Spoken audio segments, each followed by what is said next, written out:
After reading about Eckhart Tolle's awakening moment, which was intense and abrupt, I remember feeling scared that something that dramatic would happen to me. So right then and there, I asked for an awakening journey where I am eased into it, just like how a stream flows gently into the river. And my request must have been heard because my awakening didn't come in one single moment, but I went through episodes of spiritual expansions or spiritual awakenings. The way I look at it is spiritual awakening isn't a destination you get to and then bam, you're done. I think it's more of a maturation process where our perspectives widens and deepens. And to be clear, I haven't arrived anywhere where I'm permanently in a transcendent enlightened state. And I honestly don't care to. I mean, sounds pretty cool, but what I really care about is being happy and at peace. But after going through spiritual growth spurts, I have to say my life changed quite drastically. And so today I want to share with you 9 ways my life changed. 9 ways my life changed after awakening. Change number 1, almost no self-judgment.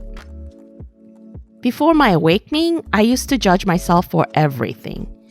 If I felt lazy, I told myself that I'm a disappointment. If I argued with someone, I told myself that I'm a bad person. If I made a mistake at school or work, I told myself that I was someone who can't get anything right.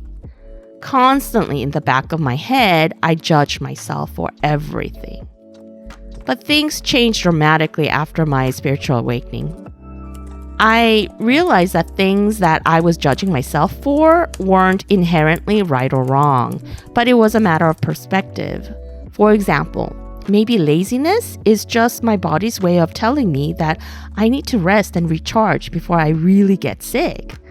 Maybe that friend and I needed to have that argument in order to bring up issues that were straining our friendship.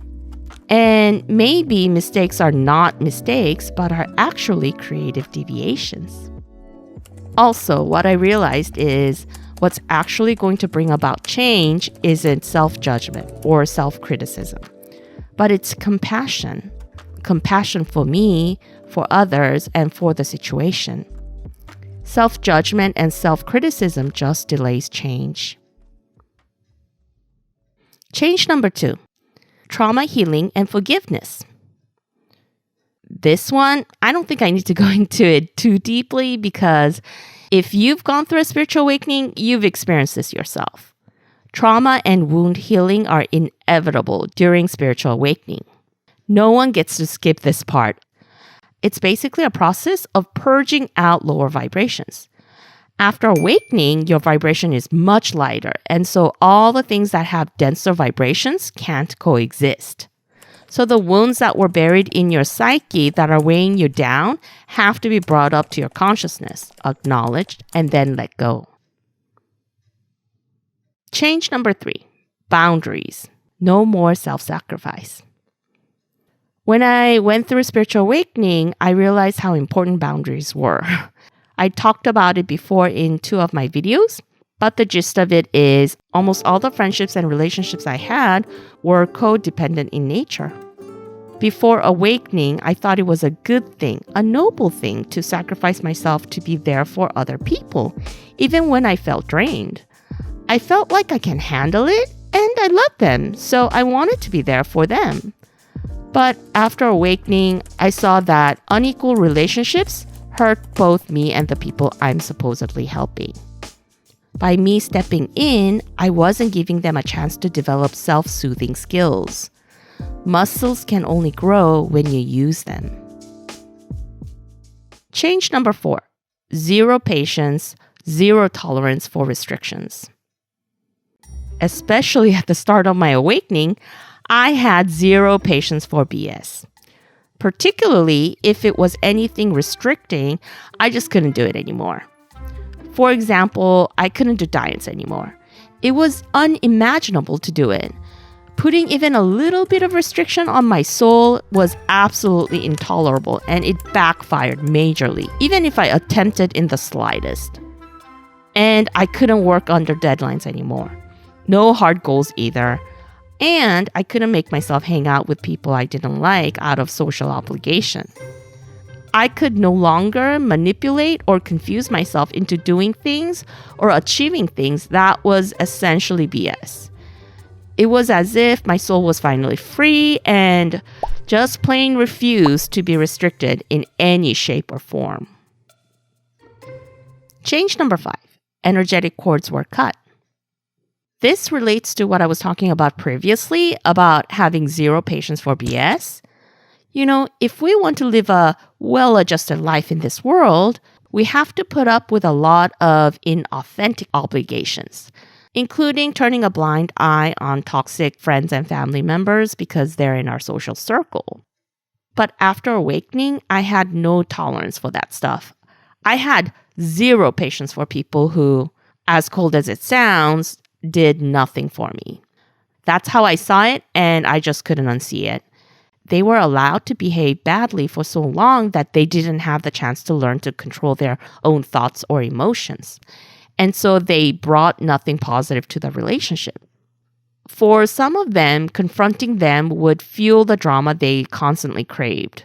So cutting that energetic cord was the most compassionate thing to do for myself and them. Change number 6. Ego becomes impersonal. On a daily basis, I feel detached from a lot of things, and I don't take things so personally anymore. Everything seems to be happening outside of me, and I'm just a third person watching things unfold, if you know what I mean. For example, let's say I'm arguing with someone. As I'm arguing, I also have a bigger part of me that's not involved in the drama and is simply observing. This part of me sees my anger rising or subsiding as it's happening. It also sees the bigger picture, why it's important for me to be angry at the moment, and what events have led to the outburst. It can see how there's no right or wrong in this situation, and how what's happening is only a fire spark caused by various stressors. Change number 7. No lingering emotions. Or at least very little lingering emotions. Before awakening, after a stressful moment, emotions would linger for days and even longer. But after awakening, that length is much, much shorter. Going back to the example earlier, after an argument, once the moment has passed, the anger is released quickly. When my mind tries to bring on guilt and self-blame and all that stuff that usually comes after an argument, the bigger part of myself brings in compassion and reminds me that as long as my intention was not to hurt the other person, but was to communicate something that needed to be said, then ultimately what happened probably needed to happen, even if I might not understand it at the moment. Change number 6. I communicate with spirit on a daily basis. This is the best part for me. The guidance and knowledge I receive on a daily basis is so incredible, so uplifting. When I was sad when my bunny was dying, Spirit showed me a vision of an egg cracking. Spirit asked me, if you saw an egg crack because a chick is about to hatch, would you be sad or happy? Normally, humans would be happy to see the egg crack because they're focusing on the birth of the chick. But the whole picture is that the death of an egg is happening as well as the birth of the chick. And then Spirit said, and yet you're sad your rabbit's outer layer is cracking. On our side, we see the birth of your rabbit's soul cracking open from its denser outer shell. They taught me that death was also a birth, like two sides of the same coin. You can see the death side of it and be sad, or the birth side of it and celebrate. The incredible guidance I receive each day makes all the hard parts of awakening totally worth it. Change number 9. No positives or negatives, no right or wrong. Some people seem to get triggered when I say this, but now I see that there are no positives or negatives, no right or wrongs. This becomes apparent if you just pay attention to how our animal companions experiences life. To them, nothing is right or wrong. It just is. It's the perception of right or wrong that is more damaging than anything. It's this perception that creates wars and conflict, creates enemies and allies. In this duality, someone has to be wrong and someone has to be right. But in the ultimate truth, the ultimate reality where our souls exist, everything just is. No inherent meaning behind it other than the one we give it.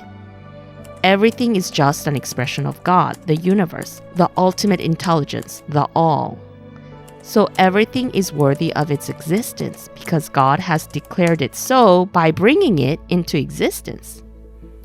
And as Bashar once said, creation makes no mistakes. That's why in the world of the awakened, judgment, whether you're judging yourself or another or even the situation, no longer makes sense. That's it for this video. Of course, there are way more than 9 changes that happen once you're awakened. So in the comment section below, let me know a significant change that happened to you once you've awakened. It's always so validating to read your experiences. Until next time, regards, Ray.